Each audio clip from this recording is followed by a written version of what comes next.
Dialogue is a collaboration between WOSU Public Media and the John Glenn College of Public Affairs that has developed into a robust speaker series featuring top names in media, politics, and current affairs, discussing the issues impacting our community and our nation. Typically, we would host this event in a big theater and ask our audience to engage with us throughout the program with their questions, thus truly capturing the spirit of a dialogue. But like many organizations, we've had to pivot, and tonight is our first virtual dialogue program. It's not quite the same, but never has it been more important to keep the conversation going. Our topic tonight is racial inequity in the age of COVID-19. And joining me for our discussion is Stephanie Hightower, President and CEO of the Columbus Urban League, along with Columbus Health Commissioner Dr. Mashika Roberts. Welcome to you both, and thank you for joining me tonight. It's like the pandemic has laid bare the inequities, Dr. Roberts. There have been other examples. You and I have talked about them before. Maternal health, child health, all kinds of examples. What distinguishes it this time, and why has it come to such a fore? So I think there are a few things that we have to think about when we think about this pandemic. First of all, it's a health issue. Just the disease itself is a health issue. And we know that there are health disparities when it comes to Black and Brown individuals. And then on top of the health issue, we've had major lifestyle changes and major changes in how we work and where we work. And we know from a society standpoint that more Black and Brown people have jobs where they are on the front lines of the response than sitting in a corporate office. And so we have Black and Brown individuals who are working in healthcare, who are working in food service, or who are working in jobs that, because of the pandemic, because of the stay-at-home orders, they either have not been working because those businesses were no longer needed, or they had to go to work and be right on the front lines. They weren't able to work from home or remote in. So thus that predisposed them to either the virus or the financial fallout from not being able to work, that then just rip the Band-Aid off of all the disparities that we've been talking about for so many years. And how is Central Ohio doing right now? What's the score? What's the score? So Franklin County has 24,000 cases of COVID-19. The vast majority of them are right in the city of Columbus. The city of Columbus has about 18,000 cases. African Americans make up about 29% of our population here, yet we make up 41% of those who are hospitalized. And if you look at Black and Brown people all together, we are making up over 60%, almost 70% of all people with COVID-19 who are hospitalized. And that again emphasizes that more Black and Brown people have comorbidities or other health issues, chronic health conditions that predispose them not just to the virus, but to the complications of the virus, thus requiring them to need hospitalization.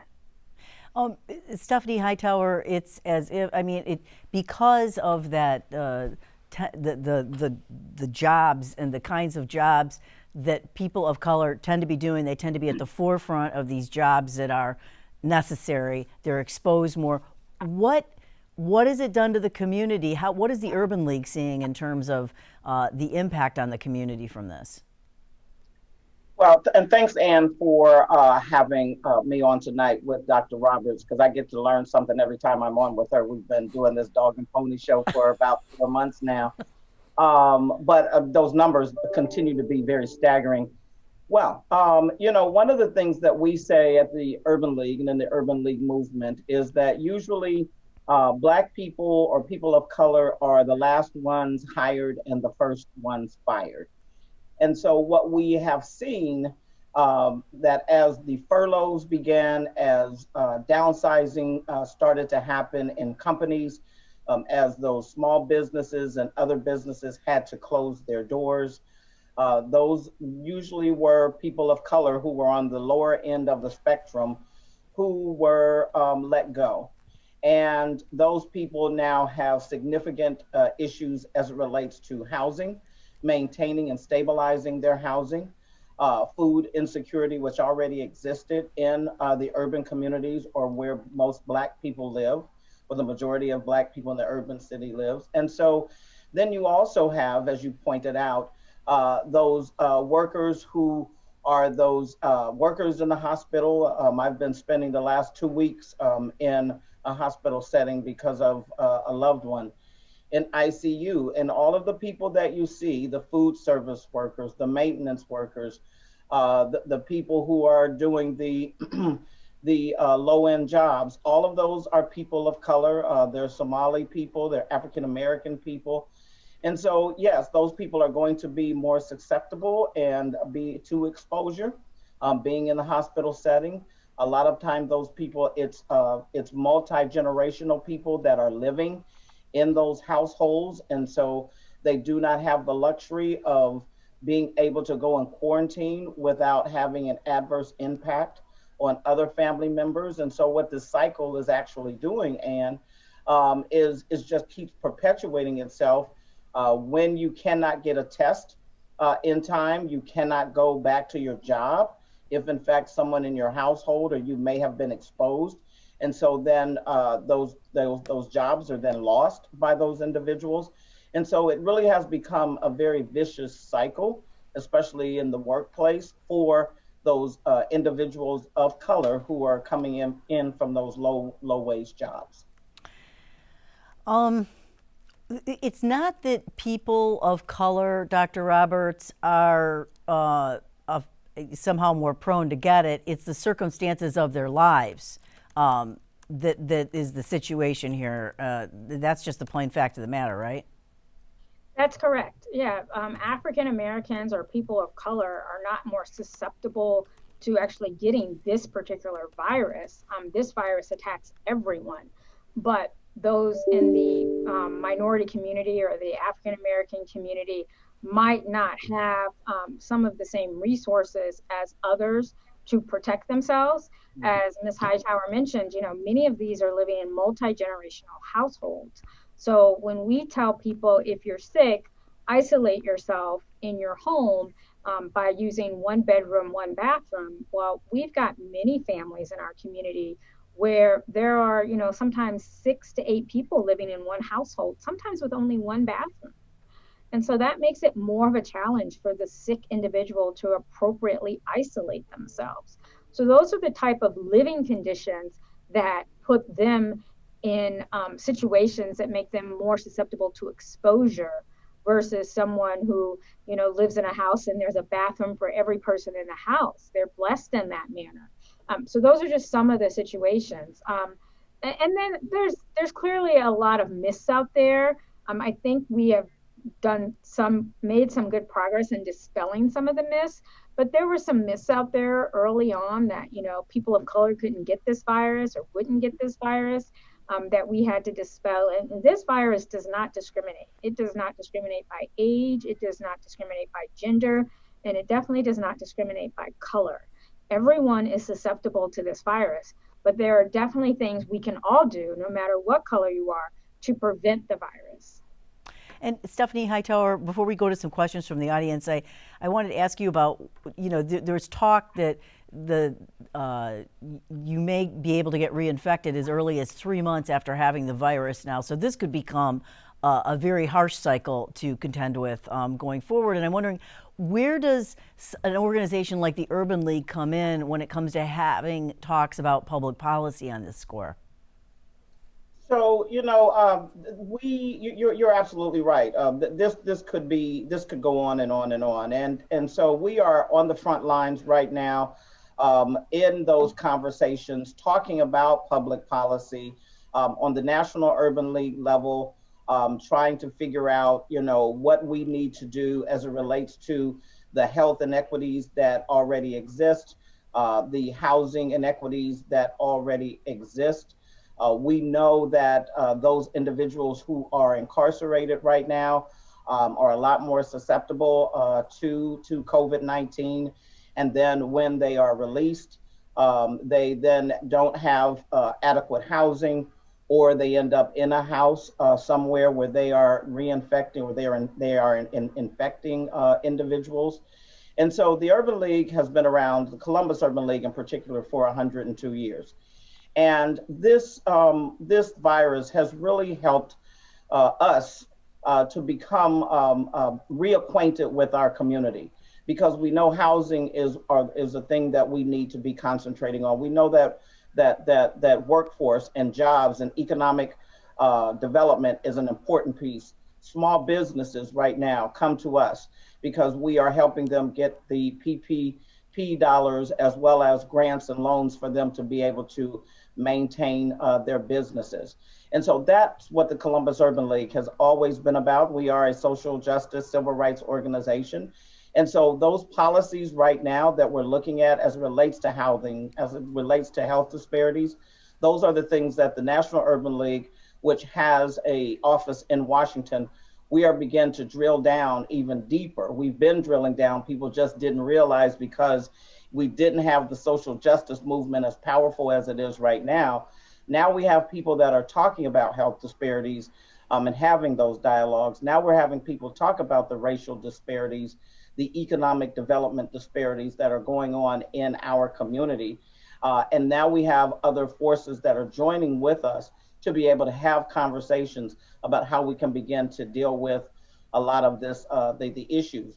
But I will say one of the things that the Urban League did, and Dr. Roberts was a big part of this, is we knew that we had to dispel myths in the community. We knew that we had to get the information out to the Black community. So we did hold weekly, a weekly live broadcast to educate the community about what COVID was, where they could go and get resources to stay in their homes, where they could go and get tests. And those were the kinds of things that the Urban League has done since March to enable to really empower the Black community around this virus. Just one more question to both of you, and I can start with Dr. Roberts. Is when did you notice an uptick? When did you notice things getting out of whack, Dr. Roberts, as far as the impact on the African American and Black community? Well, we noticed it pretty quickly. I mean, one of the first cases we actually had here in Columbus was an African American person. And when I personally heard their story of how they struggled to get tested and how no one would really pay them any attention and take them seriously, I knew we had to do a better job of not only educating the community, but also educating our providers and looking at the numbers to make sure if there were disparities, we were able to point those out. So I would say within 2 to 3 weeks of this, we started seeing it in our numbers. But I knew really early on that there were going to be some disparity issues by some of the stories I heard from people either working in the hospital setting or patients trying to receive treatment in the hospital setting. Well, Mike, WSU News Content Director Mike Thompson has been checking out the questions for us from the audience. Mike Thompson, share with us one of the questions. One question from Dale. He wants to know, are there statistics for Columbus that show ethnicity of specific types of jobs compared to others? Well, you know what, there are those kind of indexes that we are working on. I think if you went to Jobs Ohio as well as the Workforce Development Board, they would be able to give you those statistics. But as you know, we know nationally and from a lot of those statistics that the low-end jobs usually, when you go and look into the hospital settings, if you look in the warehouse settings, those primarily are people of color, those low-wage jobs in the hotel, retail industry areas. Those are those low-wage jobs that usually are occupied by people of color. And then I also wanted to ask you, Stephanie Hightower, about when was it a conversation with Dr. Roberts that you got the notice that things were going south fast and that the community was being disproportionately impacted by COVID-19? Yes, we talked to Dr. Roberts early on about being able to disaggregate the data because we were seeing what was happening nationally in other large communities that were being hit hard. She then began to disaggregate those numbers. And we immediately knew that based upon the existing, we should not sweep under the rug the existing disparities that already exist in the Black community. We knew that they were going to be exacerbated threefold, fourfold, fivefold based upon this virus coming into this community. When you start asking Black people and people of color and poor people to shelter in place, they already don't have resources. They don't have transportation. When their jobs now are no longer available to them. And by the way, they're usually minimum wage or less than minimum wage jobs. When the economy stopped, we knew that Black people in particular, and a lot of the myths that were out there, and unfortunately we have an administration who was not really talking about wearing masks and being, being careful. When you know that poor people already who can't put food on their tables, you're asking them to go out now and buy PPE and buy hand sanitizers. Those are the things that we knew was not going to be an easy task in the Black community. When you had school that was now out of play, schools that were out, we know that children, this is where a lot of our urban children get at least 2 meals a day in their snacks. And so now this food is no longer available.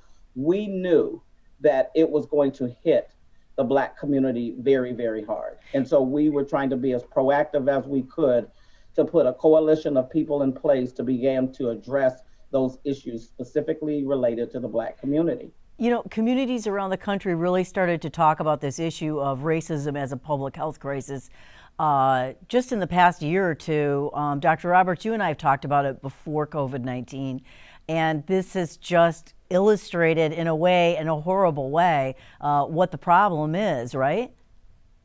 Absolutely. I mean, yes, you and I have talked about it, and I commend our mayor.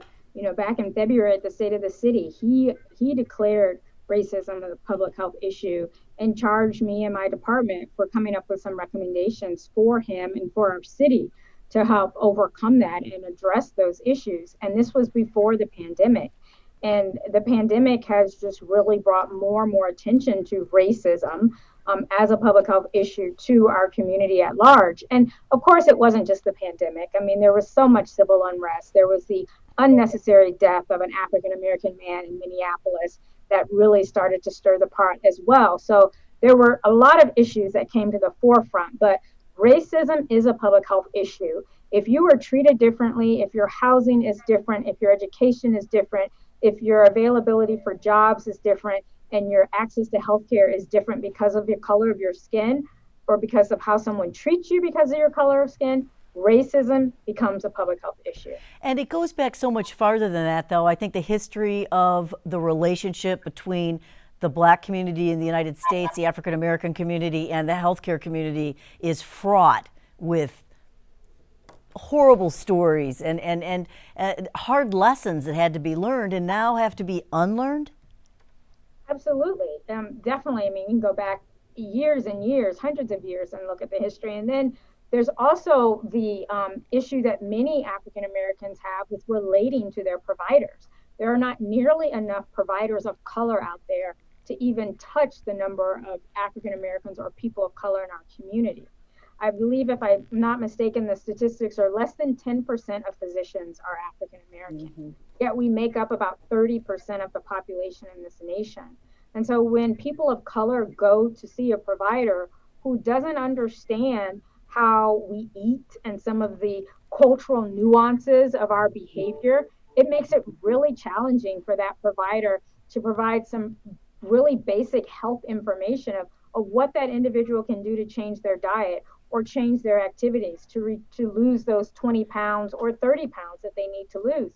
There's definitely a barrier there, some cultural barriers, and it makes it very, very challenging to get good, effective healthcare in those settings. And then when you get into the specialties, it goes way down, right? Absolutely. Yeah, and Anna, if I could just even build on that, just from a personal standpoint, having, people shelter in place. And when you also look at your senior community, I have an 85 and an 83-year-old mother and father who were quarantined, for almost 4 months and could not get health care, could not do telehealth because they don't have the mechanisms to do telehealth, right? And so, on a personal note, I've been, in the ICU here in Columbus for the last 10 days with my mother because now we've got to rebuild her back up. We have to fight Medicare.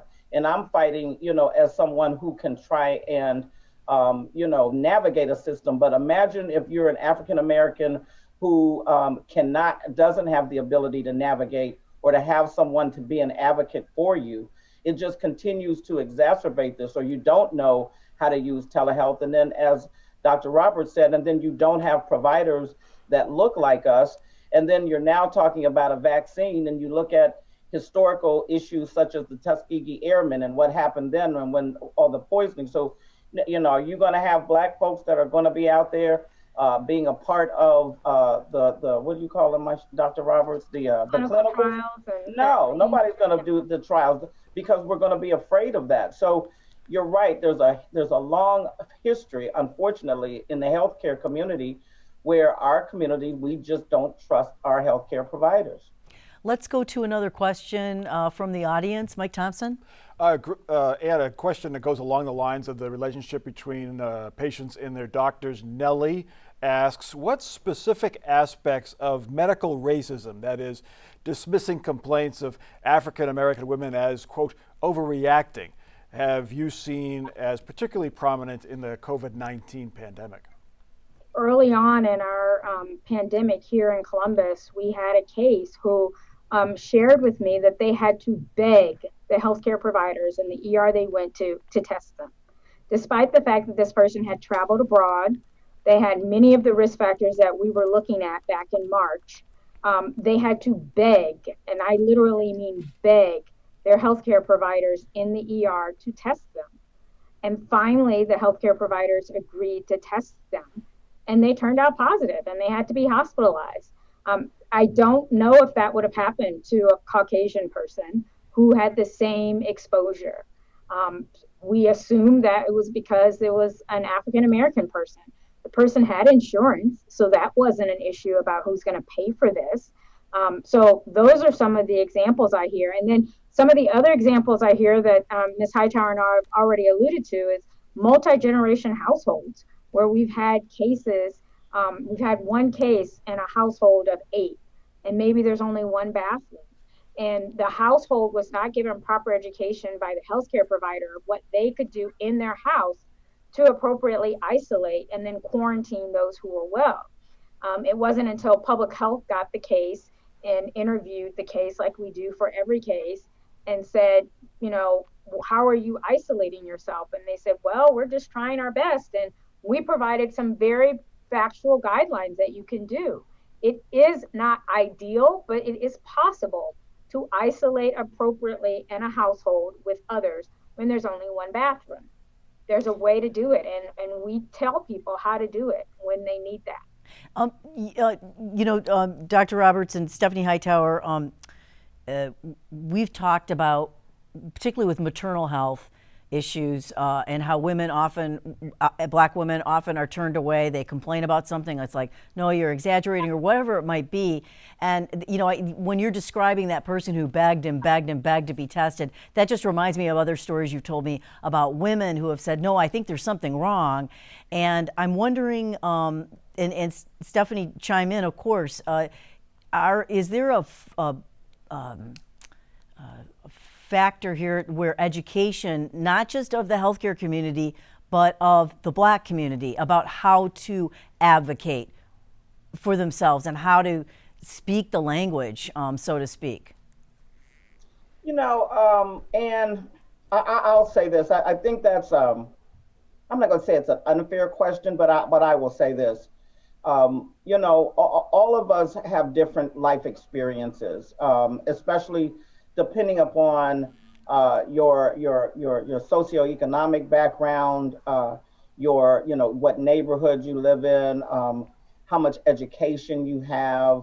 All of those things, I think, factor into whether or not people really feel empowered to be able to advocate for themselves. When I was the school board president, I was amazed at how many parents didn't feel comfortable with going to their children's teacher and basically saying that, I don't feel like my son or daughter is getting the right or proper education or lessons.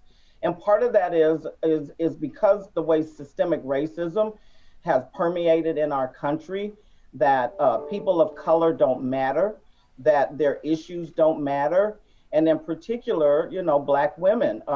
We women already are discriminated against, and we all, as women, we deal with biases.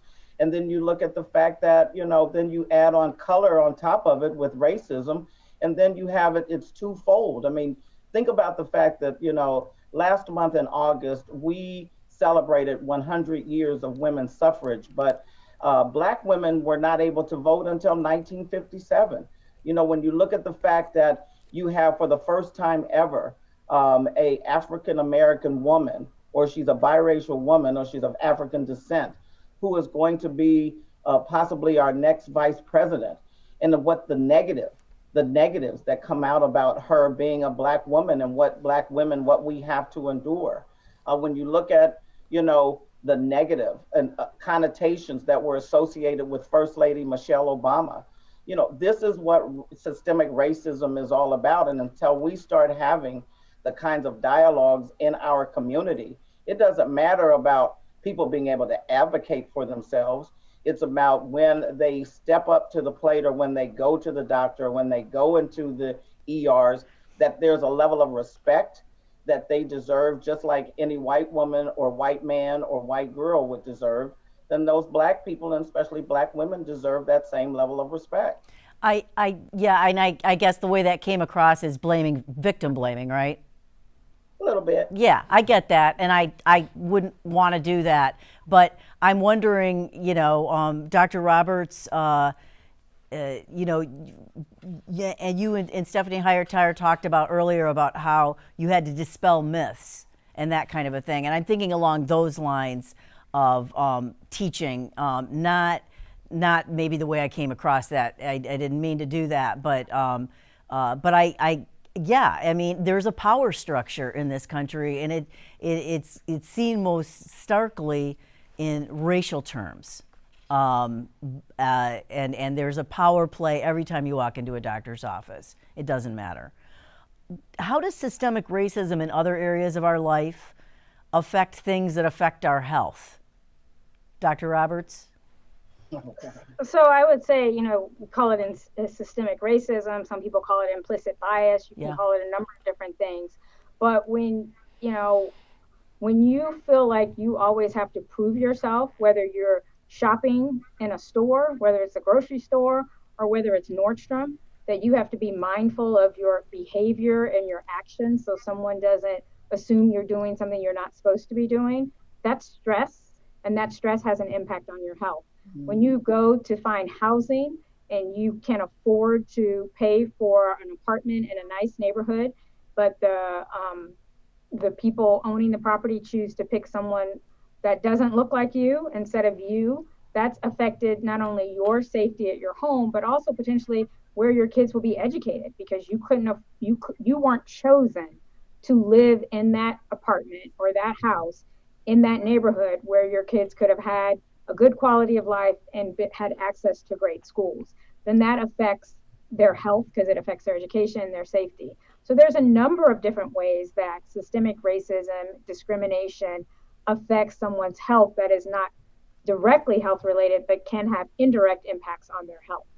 If you go to apply for the job, I mean, there was someone who recently told me a story who someone had applied for a job several times using their official birth name. Then they changed their name on their resume to use their non-birth name, at least the first part of their birth name, that was somewhat ethnic in origin. And they ended up getting the job. Now tell me that's not systemic racism or implicit bias, that they had applied for the same job previously under a different name, but when they changed their name to make it more universally acceptable, they got offered the job. Yeah.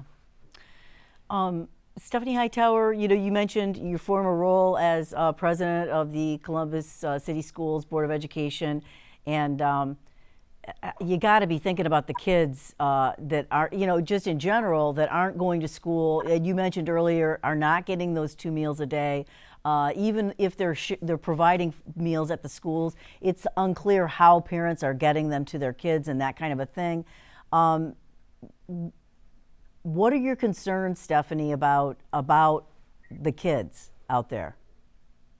Yes, our young people are struggling, and we're putting together what we're hoping to be is a group that we put together called the Equity Now Coalition to start having conversations through podcasts with our young people, have young people to be able to have these conversations. I want to build on a little bit more about, for our young people, it is also the stress around what they are seeing on TV. Unfortunately, the witnessing of, the murder of a Black man on TV, countless other Black men and Black women being shot and victimized by police. This does have a negative impact emotionally and psychologically on our children. And so then you now have the issue of the digital divide. And many of our urban families do not have access to internet. And so it's not a matter of them not wanting to participate in school. It's about them not having the necessary tools for them to be in school. You would think by now that, the internet should be a utility that just like we pay for electricity and we pay for gas, we should be paying for the internet, and it should be routed through every community. So now here we are at this pandemic stage, and we cannot go to school in person.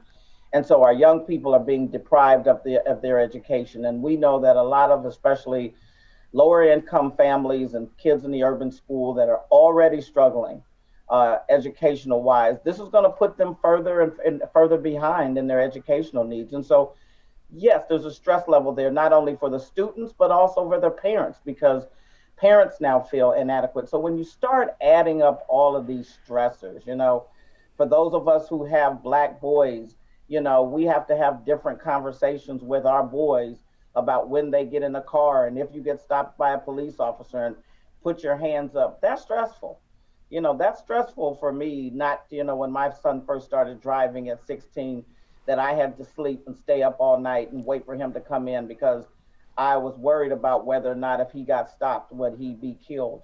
So there's people like me, we're stressed out. We had a call with about 85 African Americans on a call, civic leaders, the week that George Floyd was killed. And these are strong men and women who are out in the community doing just phenomenal work, right? And it was like the air was sucked out of them. And I mean, we couldn't even get a good dialogue that day to talk about how, to resolve issues. That's the kind of stuff that, unfortunately, the majority community, you don't have those stressors that we have. So add that on top of not having a stable home, not having to, as Dr. Roberts said, go into the grocery store, go into Nordstrom's, and somebody's following behind me because I'm Black and they're thinking I'm going to pick something up, or, waiting in line at a restaurant and somebody else that's white that, walks up behind you and that person just acts as if you're not standing there and waits on the other person before you. These are things that we all endure on a daily basis. And it is from a mental health standpoint, we are going to need to be very supportive of the Adam Board moving forward, because we need to have more mental health services being provided in the Black community based upon the pandemic, the social justice issues, and all the things equate with racism. Let's turn to the audience now for another question. Mike Thompson. Yes, a question from Susie, getting to this information, getting health information out to people of color. She asks, what are the difficulties, if any, in getting factual COVID-19 information to the people of color? Is there any mistrust related to where the information is coming from? Yeah, so I definitely think there's mistrust. There's a lot of misinformation out there. Some come from, people very high up in our country. And trying to dispel that myth and get them the accurate information is a challenge. So we always try to find people or organizations that people of color have a relationship with and they trust, to have them be our voice for this. We try to make sure the message is as culturally specific as we possibly can. And then we try to put it out in a number of different mediums, from the news to the dispatch to local papers to social media, from our website, and then sharing it with other groups, whether it be the Urban League, NAACP, again, trusted groups, trusted members of our community that people know and rely on to make sure they're our messenger, not just the public health department. Mike Thompson, another question? Yes, Vina writes, as a woman of color herself, she would like the dialogue to acknowledge that it is low income rather than skin color. Although, yes, these are often related, that makes people more susceptible to infection. Why do we always leave low income whites out of the equation? That's from Vina.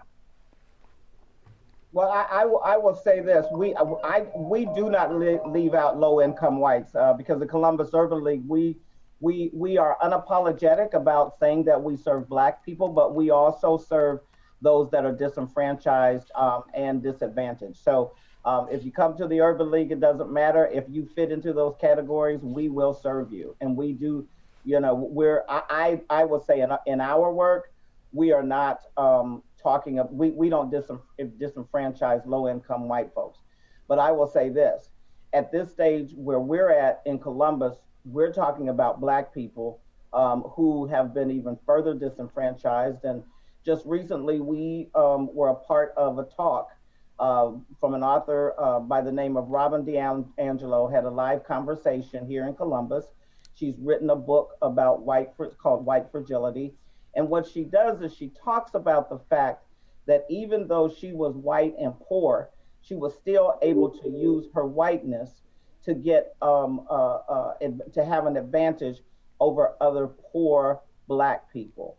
So I know it's a controversial conversation to have, and probably not one to have here tonight. But we never discriminate at the Urban League against any low-income family or people or ethnic group. And when we've talked, go ahead, Dr. Roberts. And I would say, we don't either.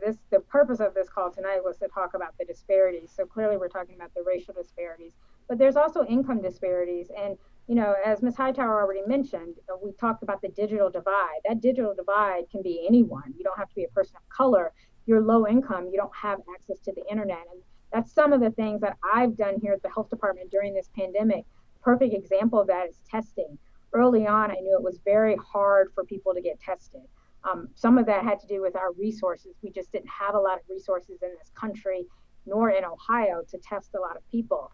But when testing became more available and our hospitals had more of the resources to do it, I was very determined to make it accessible to everyone, whether you had insurance, whether you had a healthcare provider.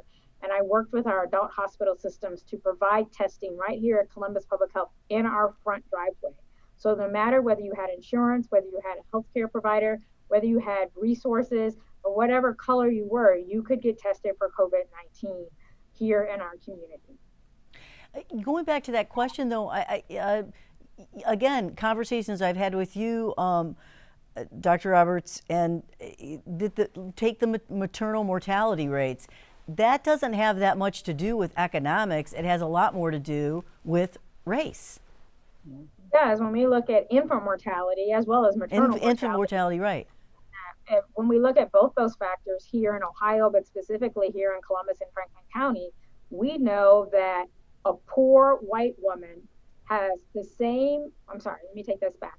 A white woman with a high school education has the same outcome almost as a Black woman with a college education for her baby. So take that in mind. And, what kind of job does a white woman with a high school degree only have compared to a Black woman with a college degree? So it all has to do with resources and access. And so it isn't just about income. It is about color as well. Right. And what efforts are being made to educate the medical community, or how do you even get at something that's so endemic, so intrinsic in the fabric of our country, that we know is so wrong, but is so woven into it? How do you start to unravel that? Stephanie Well, when Hightower? we look at infant mortality, I can at least tell you from the healthcare perspective, the group that we've been working on, it's a collaborative group with all 4 hospital systems here in Franklin County, as well as local health departments and local government. So our mayor's actively involved and our county commissioners are actively involved, as well as city council. We're very clear, and our hospitals are clear, that all providers in our hospitals need to have implicit bias training. They need to specifically get trained of what their implicit biases are. We all have them, but you just have to be aware of them and put them in check when appropriately. We've also said we need to train more providers of color. More physicians of color need to be available in our hospitals here to take care of our patients, particularly our pregnant patients and our new moms and new babies. And so we've made a commitment to that. Almost all 4 of our hospital systems have made a commitment to those efforts here in Franklin County. But it goes beyond that too. It's not just the healthcare providers. I mean, that's one aspect of it, but it goes beyond that as well. Yeah. Stephanie Hightower? No, I would agree with Dr. Roberts. It does go beyond just the healthcare. It's really about our community. It's folks like you and who have these kind of critical and crucial conversations that are needed, where you have a platform where you can have people come on and talk about implicit bias and talk about racism, and we have to begin to be okay with being uncomfortable with our uncomfortable truths. And until we as a community and as a nation, until we become okay with those uncomfortable truths and talking about them, then we're going to continue to have the social justice movement that has been mobilized in this country. I think this next generation of young people do not want, under their watch, they don't want to see or to continue to hear about systemic racism the way it has played out over the last 100 years. They want to see changes, and so that's why you see the civil unrest that exists right now in our country. And I think as folks like you and the media continue to have, as I said, these kinds of conversations, and you have a listening audience that's willing to at least learn and hear the facts, I think this will put us on the right trajectory to begin to address a lot of the issues around systematic racism that exist in our country. Let's turn to another audience question. Mike Thompson. Question from Matt. What policies or other actions could government or employers put in place to address the inequities and help mitigate the disproportionate impact on people of color in our community? Well, you know what, I'll start with that. Just from a workplace, just from economic development. How do we begin to make sure that our small businesses and that these larger corporations look at their supplier diversity efforts and ensure that Black-owned businesses who employ Black people have an opportunity to prosper? I think that's really important. How do we begin to look at the digital divide, and how can we make the internet a utility so that everyone has access to it? When you start looking at redlining, and we've talked about this on your show many a times about the impact of what redlining did to neighborhoods. Mm-hmm. How do we begin to make sure that those kinds of policies around housing no longer exist? How do we make sure that the court system right now for the eviction court in Ohio, if in fact a landlord is evicting you, once it is in the court system, it cannot be overturned? And so how do we begin to change the system, the judicial system, in a way for eviction, so that people just can't be tossed out of their homes or out of their apartments without having a level of due process that's more fair and that's more equitable? Those are the kinds of things that we as a community have to start looking at in our corporations when you're looking at developing a diverse workforce. everyone's tired in the Black community of hearing, big corporations or mid-sized companies say, well, we can't find Black people. There are professional Black people that exist, but it's, are you, as Dr. Roberts said, are you going to those places, to organizations like ours and other, Impact and other, African American organizations that have workforce programs where they're training people, where we can actually help you create that pipeline so that you can diversify your workforce. So there are all those different things that, as we as a community continue to have these conversations, we can begin to basically, unwrap this stuff, and have conversations so that people know how they can actually participate and help us move forward. It seems like it's not just about diversifying, it's also about changing the culture of the organizations. So, not just having people in positions, but changing the culture and letting them be who they are instead of having to fit into something that doesn't fit them. Absolutely. I think, Dr. Roberts, she, shared the story about the young Black woman who used her middle name, which wasn't as ethnic as it was, and was able to be hired. The same thing happens to, Black women when they go to apply for an apartment building. There's research that shows that if your name is more ethnic, that the landlord more than likely is not going to call you back, even though you may be able to put down the deposit for the rent, for the first 3 or 4 months, because of that ethnic background. And there's already the stigma that's attached to renting to African Americans.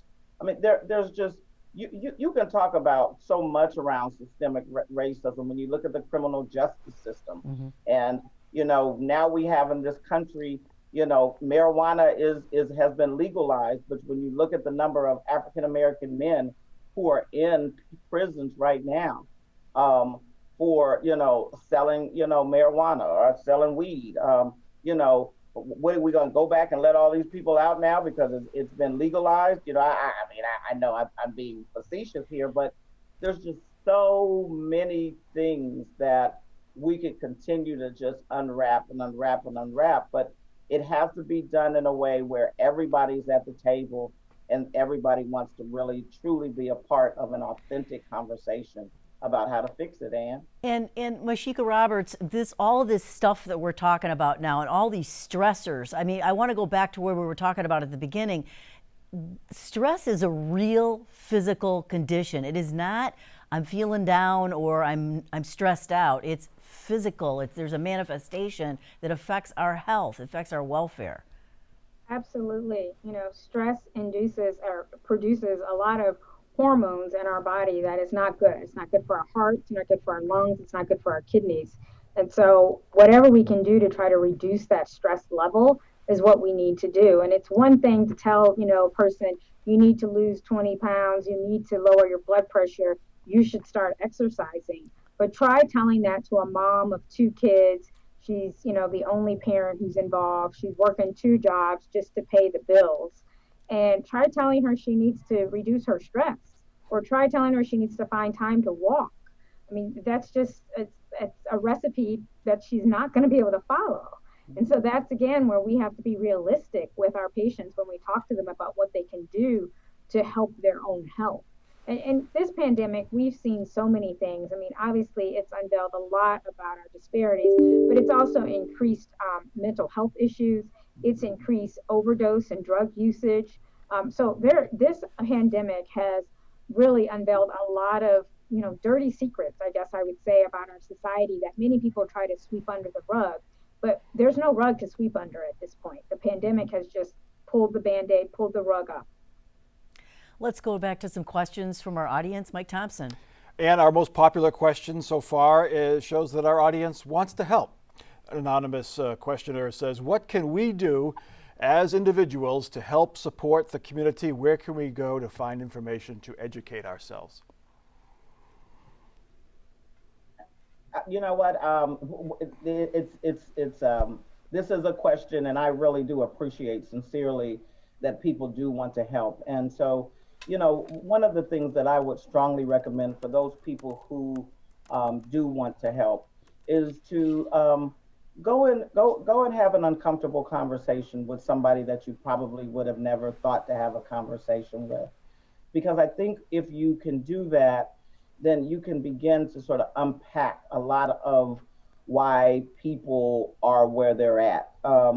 I don't expect anyone to know my history as a Black person, but I think at this point, what I am expecting is that if you are interested, that we need to have people to go back and look at the history. Um, you know, Slaves are different from immigrants, and so our history coming to this country is not the same as people who came from Ireland or came from England or came from Spain. That's not the same thing. And so you have to understand a lot of the history. When you look at what slavery did and coming out of the Jim Crow South and people coming north, not having the proper education or housing and or jobs, and then how people ended up just really coming from the South, out of Jim Crow, but really coming into what is now considered modern day slavery. Understand, from the criminal justice system, why all of our young people now are talking about, police reform and why that's needed. No one is saying that all police officers are rogue, because we know that we have wonderful police officers in our community. But at the same time, when you see the number of Black men and women who are being killed by police unjustly, then you have to understand the psyche of an African American or person of color, why they want us to reimagine what our criminal justice act system looks like. So I just encourage people. There's organizations like the Urban League where you can go on our website. Nobody's doing volunteering right now because of COVID, and Dr. Roberts is making sure that we all are staying safe there. But in time when there is no more COVID, come and volunteer, participate. So let's have those conversations. And I think you will find that, we're probably more alike than what people actually think that we are. And I would just say, start with your own household, start with yourself, and, really question those in your household. How do we feel about people of color? And what do we do on a daily basis to support people of color? And make sure you're not just saying, well, I have Black friends, because having a Black friend does not mean you support people of color. So I think we all really need to start with ourselves, with our home, and really take inventory of what you're doing, what daily actions are you doing and engaging in that show that you or not even understand, that you support people of color and you want people of color to have access to the same activities, the same services that you have. Just really ask yourself that question. What are you actively doing to show that you really want what you have for everyone else? Stephanie Hightower, could you talk about the kids again, and what you're learning about how they're understanding and what they need right now? Well, what we're hearing about our young people is, again, that digital divide, and Yeah. is is a big time issue. And so, when COVID first started, our young people were, huddling in places like behind libraries or stores, so that they could, their internet could bounce off of the wall, so that they could have internet service, so that they could just stay connected to, whatever it was they needed to stay connected to. This digital piece is really huge, especially now that it's time for kids to go back to school. But let me just say, I think, one of the things that we're all concerned about now in the community is the rise in some of the violence that's happening amongst our young people in the community. And a lot of that is because there's a lack of jobs. A lot of that is because our kids aren't getting the kind of education that they need. They don't have access to the kinds of resources they need to be productive young people. And so because when young people are hopeless, and again, this is where a lot of this stress comes into play. Uh, we need to figure out a way to how do we address a lot of these issues, digital divide, our lack of great education for all of our kids, as Dr. Roberts said. If you don't know where your next meal is coming from in your household, those are all those things are stressor for urban Black children and children of color. And I can't imagine that if I were, 9, 10, 11, 12, 13, 14 years old, having to deal with all the kinds of things that our young people have to deal with in the urban core, what they're dealing with today. None of us, we didn't grow up with this kind of stress and the insecurities and the disparities that exist and are continuing to be exacerbated. And so, we need to think about what are those new, innovative, creative ways, not ways that we want to do things because, they don't want to do it the way we want to do it. But what are those things we can be doing for our young people to keep them engaged in a positive way so that they can graduate from high school, go on to college, be productive citizens, work in this community, build wealth in the neighborhood, begin to become entrepreneurs? What are those kinds of things that we need to be doing as a community? If folks want to help, let's talk about, have those conversations about those young black people who need us. Another scrape the surface of the issue, but thank you so much. That's all the time we have this evening. Thank you to our panelists, Stephanie Hightower and Dr. Mashika Roberts, and thanks to all of you for joining us virtually for the first time and for your engaging questions, and we hope you'll join us for our next virtual dialogue program. Visit wosu.org/dialogue for more details and look for the topic and registration information to be announced. Thank you and good night.